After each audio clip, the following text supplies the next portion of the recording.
Subscribe and share my channel Sudarsana. శ్రీమాత్రే నమః. శ్రీ గురుభ్యో నమః. శ్రీమద్దేవి భాగవతము 9వ స్కందము. షష్ఠీదేవి యొక్క ధ్యాన పూజా స్తోత్ర మహిమల విశద వర్ణనము. నారదుడు అడుగుతున్నాడు, ప్రభు, దేవి షష్ఠి, మంగళచండిక, మనస అనువారు మూల ప్రకృతి కళల నుండి పుట్టారు. వీరి పుట్టుకలు, చరిత్రలు తాత్వికముగా నేను వినదలుచుకున్నాను, తెలుపుము అన్నాడు. అప్పుడు భగవంతుడగు నారాయణుడు చెప్తున్నాడు, మునీంద్ర, మూల ప్రకృతి యొక్క 6వ అంశము నుండి దేవి షష్ఠి ప్రకటిత అయ్యనని తెలుపుదురు. పాలకులకు ఈమె అధిష్టాత్రీ దేవి. విష్ణుమాయ పుత్రదాయని అని ఈమెను పిలుస్తారు. మాతృకులయందు దేవసేన నామముతో ఈమె ప్రసిద్ధురాలు. ఈమె ఉత్తమ వ్రతములను ఆచరించును. సాధ్వి అయిన ఈ దేవికి కార్తికేయునకు పత్నియగు సౌభాగ్యము ప్రాప్తించినది. ఆ స్వామి ప్రాణముల కంటే అధికముగా ఈమెను ప్రేమించును. బాలకులను దీర్ఘాయువులుగా చేసి వారిని పోషించి పాలించి రక్షించుట ఈమె సహజ గుణము. ఈమె సిద్ధయోగిని. ఈ దేవి తన యోగ ప్రభావముతో పిల్లల చెంత సదా విరాజమానురాలై ఉండును. బ్రాహ్మణోత్తమ, ఈమె పూజా విధానముతో పాటు ఒక ఉత్తమ చరిత్రను కూడా వినుము. ఈ ఉపాఖ్యానము పరమ సుఖప్రదము, పుత్రప్రాప్తిని కలుగజేయును. దీనిని ధర్మదేవత నోటి నుండి నేను వింటిని. ప్రియవ్రతుడను పేరుగల ఒక రాజు ఉన్నాడు. అతని తండ్రి స్వయంభోమనువు. ప్రియవ్రతుడు యోగిరాజగుట వలన వివాహము చేసుకోలేదు. తపస్సునందు అతనికి విశేషమైన అభిరుచి ఉండెను. కానీ బ్రహ్మదేవుని ఆజ్ఞతో సత్యవ్రతుని ప్రభావమున అతడు వివాహము చేసుకొనెను.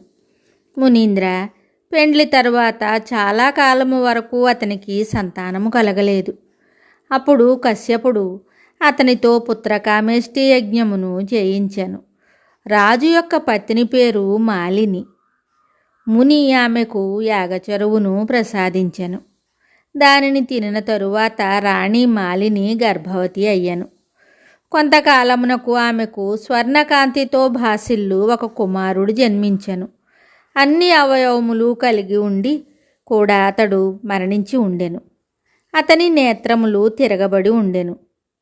వానిని చూచి సకల స్త్రీలు, బంధువుల భార్యలు మిగుల రోధించారు.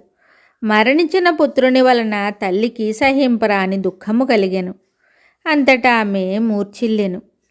మునీంద్ర, ప్రియవ్రతుడు మరణించిన ఆ బాలకుని తీసుకుని శ్మశానానికి వెళ్ళాడు. ఆ నిర్జన ప్రదేశమున పుత్రుని హృదయానికి హత్తుకున్నాడు. ఆయన కనుల నుండి అశ్రువులు ప్రవహించసాగాయి. ఇంతలో అతనికి ఒక దివ్య విమానము కనిపించింది. శుద్ధ స్ఫటిక మణులతో సమానముగా ప్రకాశించు ఆ విమానము అమూల్య రత్నములతో నిర్మింపబడెను. తేజోమయమగు ఆ విమానము పట్టు వస్త్రములతో నిర్మింపబడి సాటిలేని శోభతో వెలుగొందుచుండెను. అనేక అద్భుత చిత్రములతో అలంకరింపబడి ఉండెను. పుష్పమాలలతో అలరారుచుండెను. దాని మీద ఆసీనురాలైన పరమ సౌందర్యవతి దేవి రాజు ప్రియవ్రతుని చూసింది. ఆమె ముగ్ధమనోహారిణి. శ్వేత చెంపక పుష్పములతో సమానమగు మహోజ్వల వర్ణముతో విలసిల్లుచుండెను.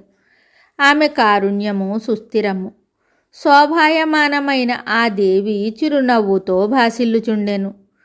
ఆమె ముఖము ప్రసన్నమై ఉండెను. రత్నమయ భూషణములతో ఆమె సౌందర్యము ఇనుమడించుచుండెను.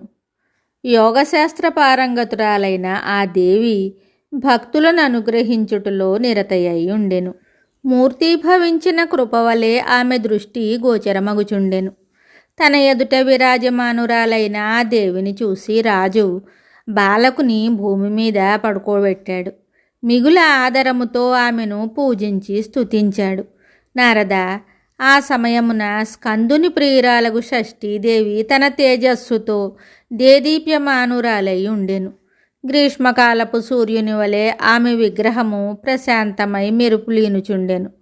ఆమెను ప్రసన్నురాలునిగా చూసి రాజు అడిగెను, ప్రియవ్రతుడు అడుగుతున్నాడు. శోభనాంగి, కాంత, సువ్రత, వరారోహ, నీవెవరవు? నీ పతి ఎవరు? నీవెవరి కన్యవు? స్త్రీలలో నీవు మిగుల అభినందనీయవు. నారద, ఆ దేవి జగత్తుకు శుభమును చేకూర్చుటయందు ప్రవీణురాలు. దేవతలకు రణరంగమందు సహాయమనర్చున్నది. ఆమెయే భగవతి దేవసేన. పూర్వకాలమున దేవతలు దైత్యులతో పరాజయమును పొందారు. అప్పుడు దేవి తానే సైన్యముగా రూపొంది దేవతల పక్షమున యుద్ధం చేసింది. ఆమె కృప వలన దేవతలు విజయులయ్యారు. అందువలన ఆమెకు దేవసేన అనే పేరు వచ్చింది. మహారాజగు ప్రియవ్రతుని మాటలను విని ఆ దేవి అతనితో ఇలా పలుకసాగింది. రాజా, నేను బ్రహ్మమానస పుత్రికను. జగత్తును శాసించు నా పేరు దేవసేన. విధాత నన్ను ఆవిర్భవింపచేసి కార్తికేయునకు సమర్పించెను. నేను సమస్త మాతృకులందును ప్రసిద్ధను. స్కందునకు భార్యనగు సౌభాగ్యము నాకు కలిగినది. నేను పతివ్రతను.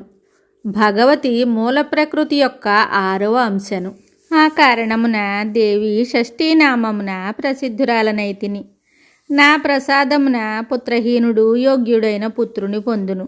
భార్య లేనివాడు భార్యను, దరిద్రుడు ధనమును, కర్మనిష్ఠుడు కర్మల ఉత్తమ ఫలమును పొందును. రాజా, సుఖము, దుఃఖము, భయము, శోకము, హర్షము, శుభము, సంపదలు, ఆపదలు ఇవన్నీ కర్మను అనుసరించియే కలుగుచున్నవి.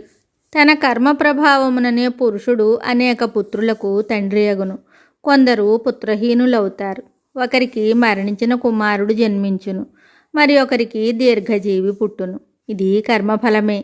గుణవంతుడు, అంగహీనుడు, అనేక పత్నులకు భర్త అయినవాడు, భార్యలు లేనివాడు, రూపవంతుడు, రోగి, ధార్మికుడు అగుటకు ముఖ్య కారణము తన కర్మయే. కర్మానుగుణముగానే వ్యాధులు సంభవించును. పురుషుడు ఆరోగ్యవంతుడగును. అందువలన రాజా, కర్మ అన్నింటికంటే బలమైనది. ఈ విషయము శృతియందు చెప్పబడినది.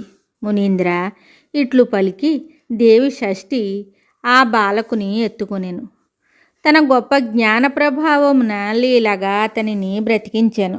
స్వర్ణప్రభతో ప్రకాశించు ఆ బాలుడు నవ్వుచుండగా రాజు అతనిని చూశాను. ఇంకనూ ప్రియవ్రతుడు ఆ బాలకుని చూచుచునే ఉండెను. ఇంతలో దేవి దేవసేన మహారాజుతో అనుమతిని పొంది వెళ్ళిపోవుటకు సిద్ధమయ్యాను. ఆ సమయమున దేవి రాజుతో కర్మనిష్ఠిత వేదవచనమును పలికెను. మిగతా కథ తరువాయి భాగంలో తెలుసుకుందాము. శుభం.